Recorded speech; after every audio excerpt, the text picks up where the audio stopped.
so the last thing we talked about Friday were different examples of labor unions. Remember, Knights of Labor were for basically any worker except like your really rich, like your doctors and your lawyers. Then you had the American Federation of Labor, which were skilled workers. Okay? So now we're going to talk about some strikes. And I feel like y'all should be experts on one of them. Okay? And I believe there are 4 we're going to talk about. Okay?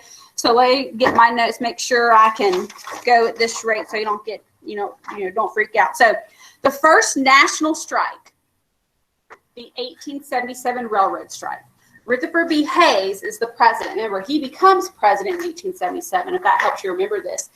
And it was the Great Railroad Strike, okay? Remember we talked about there is the Panic of 1873. Remember, this was like Jay Cook's bank, over speculation in the railroads. There were too many railroads being built and not enough being used, so a lot of railroads would go bankrupt. When his bank goes bankrupt, it kind of trickles down to all these different things, okay? And another example, another impact or result or consequence of the Panic of 1873 is the Great Railroad Strike of 1877, okay? So it is a national strike because of the Panic of 1873, okay? Usually what happens in times of recessions and panics, there's usually a wage decrease. And overall, the average of railroad rates went down, like we're talking about workers, what wages and stuff went down 10%, okay, which that's pretty big, okay? And so workers on the railroads went on strike, okay? It started in like West Virginia and like Maryland, and it will like basically evolve into 11 states, okay? So this is like interstate commerce, multiple states. Things can't get shipped, okay? And it's America's first major labor dispute. Again, it involved 11 states, okay? And who did I tell you was the president? Rutherford B. Hayes, okay? And he is going to call out federal troops. Why can you call out federal troops? Because more than one state's involved here, okay? This really did shut down 2/3 of the nation's railroads, okay? That's a nightmare, basically, okay? And how will he end it? He will issue a court injunction. Remember, that's a legal paper that says, hey, the court signed off on this, stop the strike. If you refuse to follow that court injunction, then he called out the troops, and the federal troops will put it down, and there will be some violence, okay? In your notes, just note, this is not part of the railroad workers strike, but it's like kind of related just because it's coal, and think coal, railroads. There's a group of Irish immigrants that are known for being coal miners, and they will have a labor union called the Molly Maguires. Okay, that's your blank right there. And they would, when we talk about mining for coal, that's called anthracite coal mining, but we just say coal mining, okay? And just note, they're willing to use violence. They tend to be Irish immigrants, and so it's like if you're anti-immigrant, you're definitely anti-Molly Maguires. But they're definitely willing. They're more radical than a lot of other labor unions. Okay. All right. Next, we have the Haymarket Square riot of 1886. The main labor union involved will be the Knights of Labor. Okay. Now, this happened in Chicago. Okay. And there's a May Day event where there was some violence that happened previously. And so as that labor unions and stuff. And so every May 1st, the labor unions would like do like a celebration for those who died. Okay. And this will kind of start a strike. So you've heard of the McCormick Harvesting Company. Remember the mechanical reaper? Okay. That company is going to do some wage cuts. Okay. The workers will go on strike because of the rumored wage cuts. And the main group will be the Knights of Labor, okay? They go on strike from basically May 1st through May 3rd, okay? And there'll be police sent in to protect the strikers to make sure there's no violence, and violence will happen, okay? The next day, unrelated, the next day on May 4th, there is a demonstration that does not involve the strike, okay? And there's a group of anarchists who build a pipe bomb, and they throw it at a police officer, and 7 people will die. Again, these are 2 separate incidents, but y'all know the media, okay? The media is going to leave out some details And instead of saying, hey, May 1st through 3rd, there's a strike with the Knights of Labor, and May 4th, at another place called the Haymarket Square in Chicago, a group of anarchists threw a bomb at the police. What the media is going to do is they're going to merge it and say the Knights of Labor threw a bomb at the police and not tell you the details, okay? And so the majority of the people are going to view the Knights of Labor as like police killers and like anarchists and radicals, okay? Even though they were not involved. Now, to this day, those people might have been members of the Knights of Labor, but it was not a sponsored Knights of Labor protest or thing that was happening. Do you see how, because of the media, how they spun this and left out some major details? People are going to view the Knights of Labor as the group of anarchists and violent and dangerous, and they're going to die out. Okay? So it's the Haymarket Square in Chicago. And as a result, the labor unions will start to be really viewed as dangerous and violent, even though they were not the ones who threw the bomb at the police. Got it? But that will lead kind of to like the death or like the popularity losses decrease in the Knights of Labor. Next, we have the Homestead Strike, okay? This takes place at Carnegie Steel. So this takes place in Pennsylvania, okay? This did not spread to multiple states. This just took place in Pennsylvania. Okay, this is at the Carnegie Steel Company. Okay, and Carnegie's business partner was Henry Frick. I told you this, how he was in charge of the coke, and I don't mean cocaine. I mean coke, which is a derivative of coal, which you would heat up to melt the iron.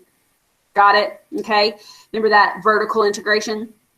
And Henry Frick really wanted to stir the pot. He wanted to cut wages, because if you cut wages, that means you would still make a good bit of profit, okay? So if you cut prices, you cut wages, you still come out like about the same in terms of owning the business and making money. He also, though, wanted to like get rid of the union that was part of the Carnegie Steel Company. So what he does is he announces wage cuts, okay? He knows those laborers are going to be really mad about wage cuts. Okay, and of course they probably would want to go on strike, right? But Henry Frick anticipates this, and what he does is he has the upper hand. He says the next day, while people might be contemplating a strike, these labor union workers, they go to the Carnegie Steel Company factory and they're locked out. Remember, I told you one thing that an employer can do is they will lock them out, and it's like, no, you're not going on strike. You're not going to work today. I have the final say. Okay. And what do you call those people that are your substitutes? When the traditional workers are either going on strike or they're locked out, what do you call that nickname for the strike breakers, the substitutes? Scabs, okay? And scabs tends to be immigrants and African Americans, okay? And so again, it's Carnegie, it's a pay cut announce, and then remember the Pinkerton agents, okay? Pinkerton agents are kind of like your rent-a-cops today, okay? And they were in charge of making sure the people who were locked out stayed locked out. They also created a barricade to escort the scabs into work while the lockout was going on. Okay? Those workers are so fed up with being locked out, the scabs coming in, and the Pinkertons protecting the scabs who are coming in, that the workers will attack the Pinkertons. Okay? And there will be people killed. Okay? There'll be a court injunction. The Pennsylvania state militia, because there's only one state involved, will be sent in to put down this violent strike. But do you see how in the end, this is going to make the workers look really bad, because they're the ones who attacked the Pinkertons and the innocent scabs strike breakers. Okay, so another reason why labor unions are going to look violent. Okay, any questions there? Let's see. Here we go. The last one is the Pullman Palace Car Company strike that happened in 1894. Okay, want to point out that this happened in Chicago, or started in Chicago. George Pullman is the owner, and he also, right next to his factory, made a town called Pullman City. And part of the employment was that you had to live in that town. Okay, and remember, cars don't exist yet. We're talking luxury first class train travel, velvet seats, gold cutlery, like crystal chandeliers, okay? Huge first class stuff, okay? And so you had a factory where workers would build these train cars. You also had the people working the train cars, okay? Well, remember, when's a panic? Not 1873. What's the next one? 20 years later, Panic of 1893, okay? And remember, that was because there were too many railroads. So just like in 1873 and 1893, same major cause, over speculation of railroads, too many railroads starting up and not enough customers, okay? Well, what tends to happen in a depression or a panic is wage cuts across the board in most industries, okay? So what happens is Mr. Pullman announces layoffs, and if you were lucky to keep your job, an average of a 25% pay cut. So if you weren't laid off, you could keep your job, but that's a huge chunk. I mean, think about if I made 100 grand right now, next year I'd make 75 grand doing the same amount of work. That's a car, okay? So the wages significantly reduced. But what was still mandatory? Living in Pullman City, where you paid him rent, okay? The rent was not proportional to the wage cuts. The rent stayed the same. Doesn't this make him seem really greedy? Because if you have to cut wages, well, then cut the rent proportional, right? He said, no, like, we're going to cut wages, but that rent's going to stay the same, okay?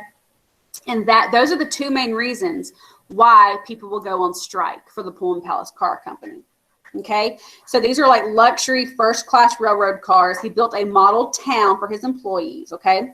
You do need to know this person. The person who is the leader of the American Railway Union who will start the Pullman strike is a guy named Eugene V. Debs, okay?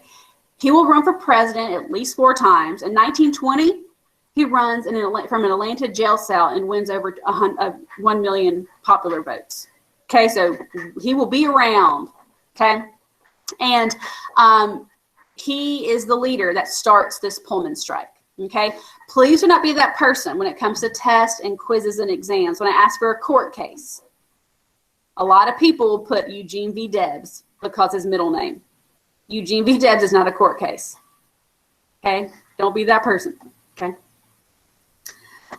All right, and so I do love this cartoon because it does a great job explaining the reasons why Debs and others would want to go on strike. You have greedy Mr. Pullman crushing his worker with low wages and high rent. The wages went down, the rent stayed the same, okay? So how did they go on strike? 2 ways. One, the factory people who were in charge of making the cars, the train cars, stopped. And then the people who were operating the train cars got off of them and guarded them so people couldn't move them. Okay? So the workers went on strike as well as the workers who were operating the train cars. Okay? So here's the problem. The U.S. mail, and think about this is not just in Chicago. This is multiple states because they traveled all across the nation. Okay? The U.S. mail could not get delivered because the Pullman cars were on the tracks. You couldn't move them, okay? Even to this day, when the U.S. mail cannot get delivered, that's a federal offense, okay? So what's going to happen is the Attorney General, Richard Olney, is going to issue that legal document, a court injunction, that says, you were in violation of, prohibiting the U.S. mail from getting delivered, and thus you need to stop Debs. You need to stop this strike. Does Debs listen? No. Okay? And so then Grover Cleveland, who's the president during this time, will call on the federal troops to put down the strike. And Debs will be arrested, and he will challenge his arrest, saying, look, I was just petitioning. Isn't that the First Amendment, freedom to petition? Okay? The court in Henry Debs, it's like Henry Debs, said, you do have the right to petition, but you committed a federal crime by not allowing the U.S. mail to get delivered. So your arrest and jail time is valid. And in jail, he will convert to socialism. And when he runs for the president 4 times, he will run as the Socialist Party's candidate. And for these workers, you see that he was the martyr. He took one for the team. He led this strike, and he went to jail for this strike. He will be the face of like the laborers and the working men and the socialists. Okay. So let's see, wages were cut by 25%. Housing stayed the same. The mail from Chicago to the Pacific was paralyzed. Okay. And again, he'll start the Socialist Party. Now, let me talk about this really quick. What do you call that 1890 law that said if you prohibited or like controlled trade and commerce, you're in violation? It's around this. I can see why you'd say that. I don't see anyone online. 1890 says if you controlled and you prohibited basically trade from happening. It's an awkward definition for what law?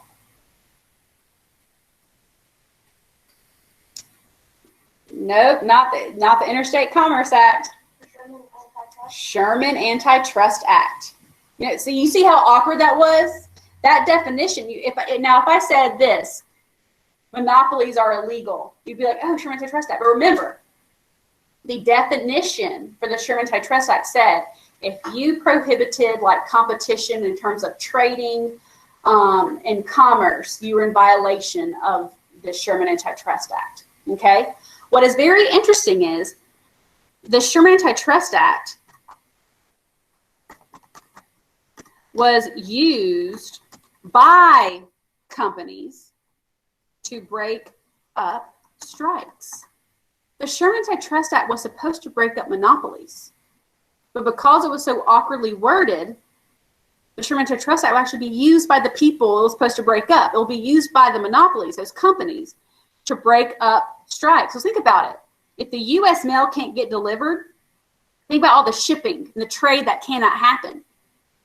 The American Railway Union's in violation of the Sherman Antitrust Act. So do you see, we won't get this fixed until a new antitrust act until 1914, the Clayton one. And that will actually say labor unions cannot be attacked by this law. But that just shows you how weak this law is, that the people who it's supposed to be breaking up is actually using it to break up labor unions.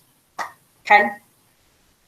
And this court case, Henry Debs, it said injunctions are allowed. You violated the injunction, therefore you will go to jail. Okay. All right. And as a result, union membership will really decrease. Okay, really decrease. Okay, last 2 things. We're talking like 1 minute each. Okay, kind of miscellaneous. During the Gilded Age, we get a new role of women. Like, okay, when we think of the 1920s, what do we think about when it's like a woman in the 1920s? What do you call that? The new age woman of the 1920s. Starts with an F. Flapper. Okay, we aren't there yet, so it's okay if you don't know it. But y'all know what I'm talking about. Short hair, smoking a cigarette, dancing, showing her kneecaps. Okay, all that kind of stuff. Before that, though, hold your horses, okay? Before we get to that scandalous flapper, this is the new woman of the Gilded Age. When I see this, I think of like the old Coca-Cola advertisements, okay? And the artist, his name is Charles Gibson, and he would draw these advertisements with this image of this new woman of the Gilded Age. And so her name would be the Gibson Girl. This is a fictional character. But do you see, like, she has her hair up, maybe she's working. She has, like, instead of these, like, big bonnets, it's more like a short, almost like a top hat, like this one that, like, a guy would wear. Okay, we're not talking about the big hoop skirts and fluffy sleeves. Okay, this is more, like, businessy. Now it's more like a shirt, a button-up shirt that's like a man would wear. Okay, and instead of, again, the big hoop skirts, it's more of that silhouette. Okay, you're still not showing your ankles or anything, but you see how it's getting more equal in terms of dress. Instead of this big stuff, now it's like, hey, a lot of women are starting to work now. And so they need to be able to wear something that is more executive-ish. Okay, so make sure you know this new age woman of the late 1800s is the Gibson Girl. Last topic, Lewis Hine. You have seen some of his photographs already. You just didn't know that he took them. He is a photographer. He is a child labor crusader. He is against child labor. He's the one that's going to go around, take photos of people, of children. So when people see it, they're like, good God, this is a sin. Meaning like, these pictures aren't too bad. It's kind of hard to tell, but this person's barefoot. And like, you see this little kid right here. I mean, he took that too. And some of them are cute, but some of them also, you know, people as young as 7 are in coal mines. And you look at their faces and they look like they're covered in soot, like the dirt, okay? And it's like, oh my God, a 7-year-old is doing that? What have we done? You know, if you just look up Lewis Hines stuff, his job is to expose and bring to light how child labor should not happen, okay? If you ever see a photo of a child labor, like someone working in the factories and it's like late 1800s, he most likely took the photo. Okay, child labor will still be around during the Gilded Age. The first mention of it, like trying to get rid of child labor, will be like late 19-teens, 1920s. But the Supreme Court will overturn it, so child labor will still happen. Okay, that's it for notes.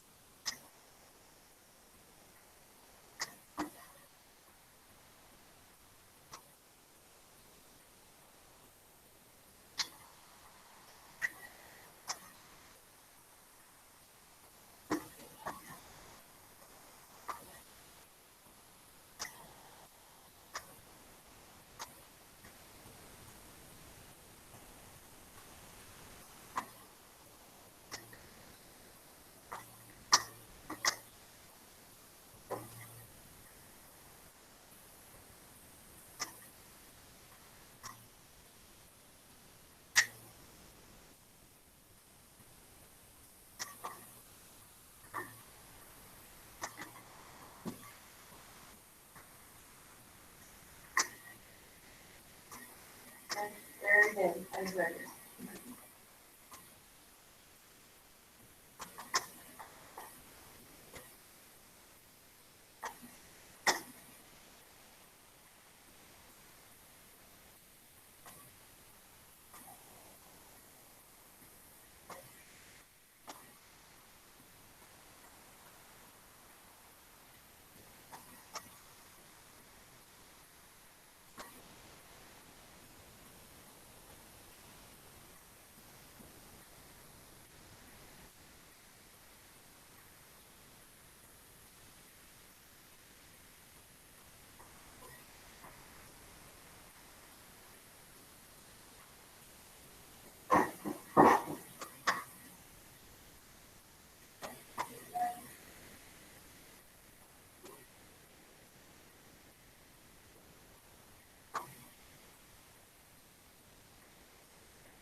Sorry, I'm watching you, like creeping.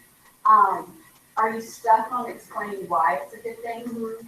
They're moving for a better economic gain or economic opportunity. Does that make sense? But like what you have is really good. That I could tell you were like, you did do very good. Yeah. Is this when they go to Oregon? What? Is this when they go to Oregon? Yeah, this is. I was trying to figure out what this was. I forgot. Well, this is just the idea of manifest destiny. Oh, I got it. Yeah, it's just the idea of manifest destiny.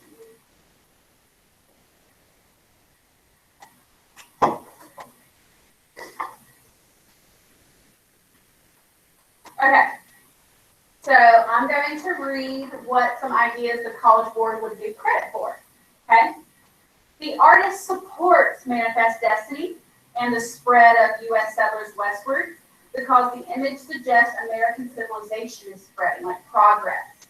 Okay, the image of the wagon train in the center suggests progress of moving people westward. The image also talks about like homesteading and like new farms as like an improvement on the West. See how they're all positive? The depiction of American Indians suggests they are passive observers of the United States westward expansion. The depiction of the sun suggests the light of progress that's expanding westward. The image in the lower right depicts people digging for gold in California, which suggests the many ways to profit from westward movement. There's like fur traffic, cattle ranching, mining, okay? All of these views associate manifest destiny and Western expansion of the U.S. with economic progress. You can also say social mobility, religious missions, and the ideas of racial superiority, like, that the natives aren't, that they don't deserve the land kind of thing.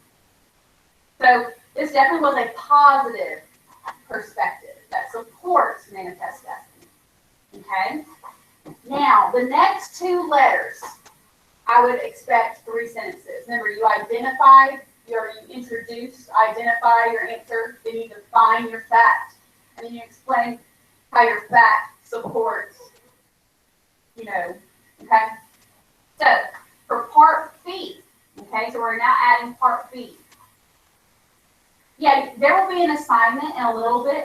There's some people who are not doing this. I think they walked away. So I'm going to create an assignment in just a few minutes when we're finished. So you've already done it, you just have to attach it, okay?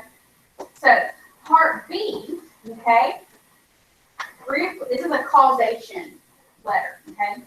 Briefly explain how one specific event or development from the period, here's important, 1800 to 1850, contributed to something you see there. So in other words, tell me something that happened from 1800 to 1850 that led to what you see there.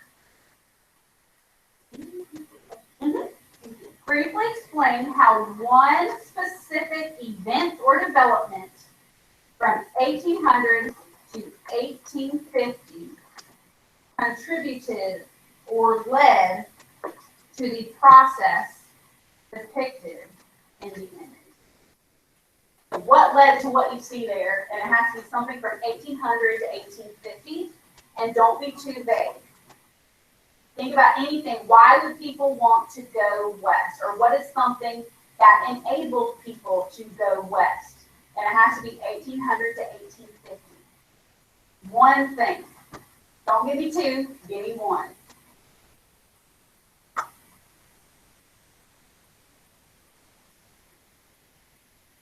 Think about reasons for manifest destiny. Think about examples of how we got land.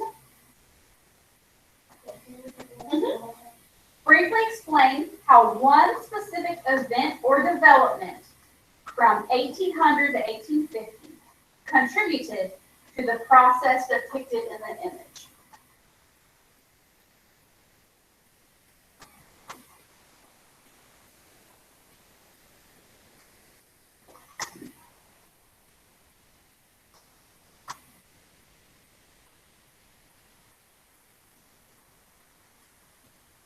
You say 2 examples. One, just one.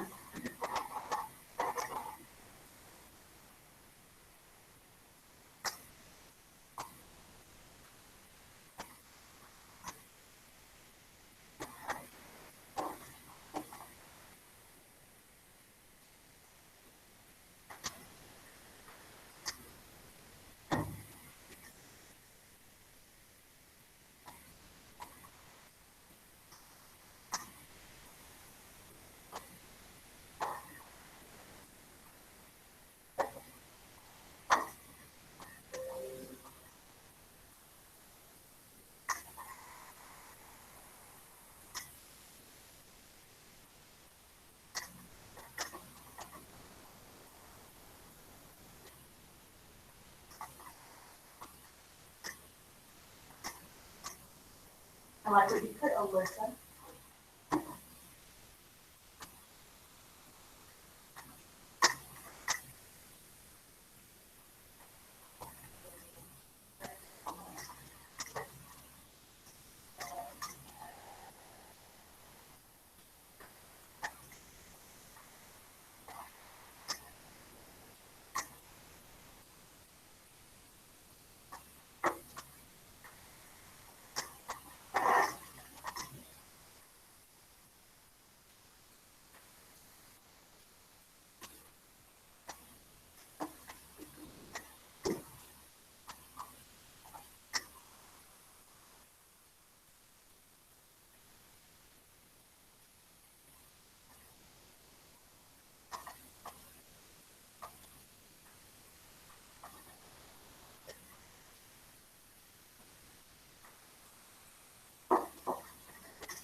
You put your pencil.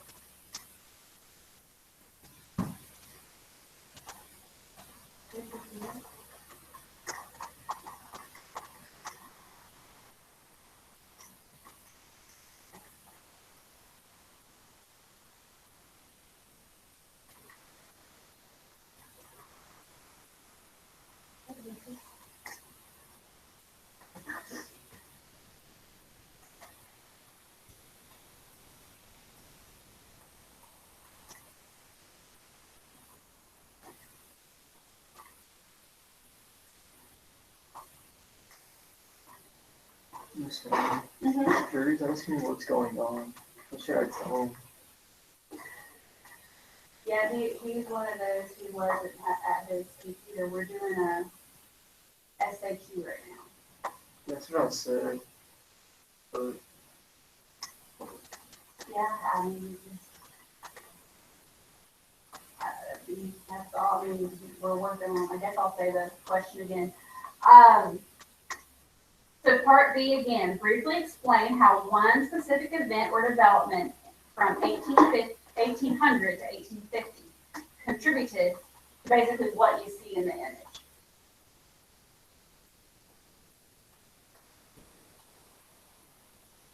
So just remember, it has to be something from 1800 to 1850.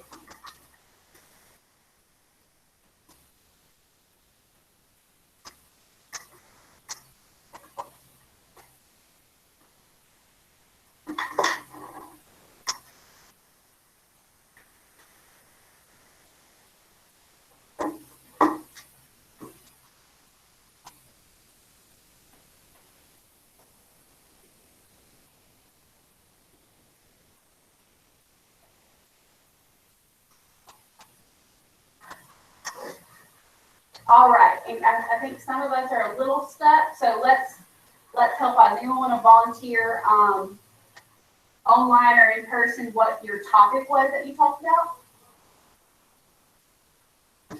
Worst case, you're wrong, and hey, you're not getting things counted off. Okay, what was your topic? Indian Removal Act? Indian Removal Act. The Indian Removal Act was 1830, so that does fit. Okay, Gold Rush, good. 18, that fact that it was discovered in 48, but then people migrated in 49. What? Okay, awesome. What else? Yeah, see, lots of Gold Rush. That's good. Let's see what College Board said. Okay, good. Mexican-American War. That ended in 1948. Mexican Cession. Good. Louisiana Purchase, 1803. Okay. The War of 1812, like defeated Native Americans in that like northwest area, allowed them to go even more, like Americans to get more land. You even could talk about the journalists like John L. O'Sullivan, Horace Greeley, encouraging people to move west.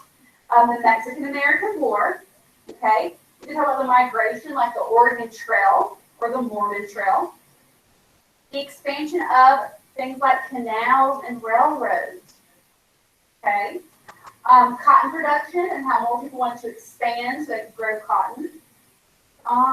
Gold rushing in California. The American Indian removal led to like land being taken up, okay? Good. So make sure you would first, you'd say one example or one development that contributed to this manifest destiny would be the gold rush. And then you would talk about it, the second sentence, about what the gold rush was. That it was in California and people would migrate in thousands to California enough to be a statehood in a matter of weeks. And then you would explain why, like, basically, like you would say, like, thus, the gold rush led to westward expansion because it was an economic opportunity. Got it? Okay. What do y'all think part C is going to be?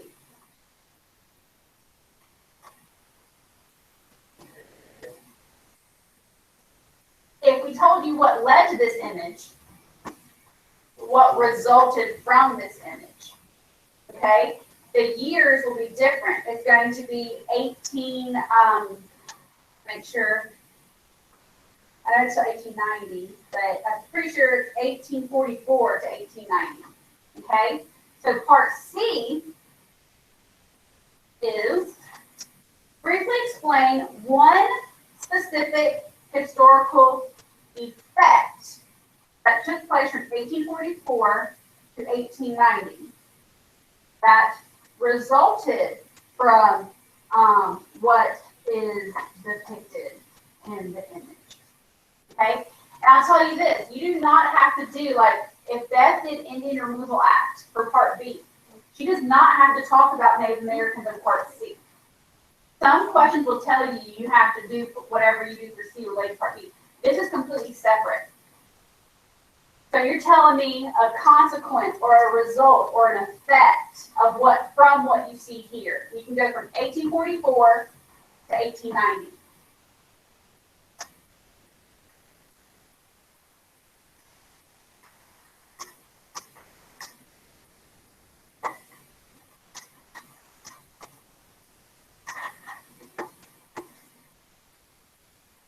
So one specific historical effect from 1844 to 1890 that resulted from manifest destiny would be blank.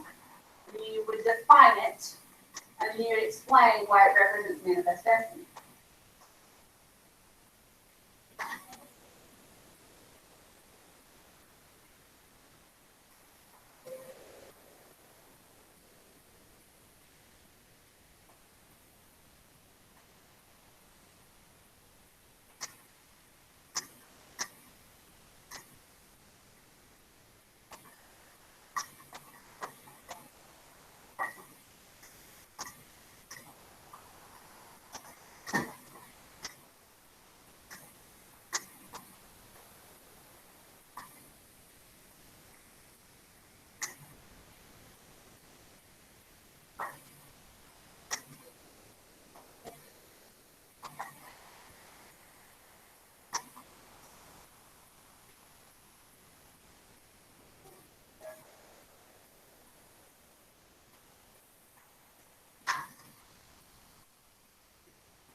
Okay.